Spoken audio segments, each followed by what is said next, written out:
দরগাহাবিল ক্রীড়া পরিষদ একটি ঐতিহ্যবাহী সংগঠন। এই সংগঠনের নাম কক্সবাজার জেলার মধ্যে অন্যতম।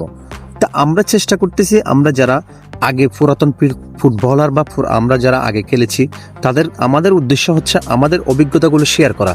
আপনারা জানেন দরগাহাবিল ক্রীড়া পরিষদের বর্তমান তথা কক্সবাজার জেলার মধ্যে সর্বোচ্চ প্লেয়ার যেমন শেরু আছেন, বাবুল মনি আছেন, সালামত আছেন, ফয়সাল হাসান। আমাদের উদ্দেশ্যটা হচ্ছে মানে যুব সমাজকে কিভাবে মানে মাদক থেকে দূরে রাখা যায়, ফ্রি ফায়ার থেকে দূরে রাখা যায়, এটা হচ্ছে আমাদের উদ্দেশ্য।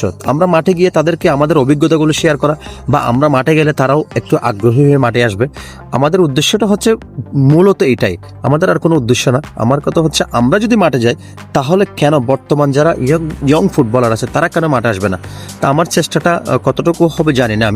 আমার চেষ্টাটা সবচেয়ে বেশি চেষ্টাটা হচ্ছে ইয়ংদেরকে, যারা বর্তমানে যুব সমাজ আছে তাদেরকে মাঠে নিয়ে আসা, মাঠে নিয়ে এসে মাদক থেকে দূরে রাখা।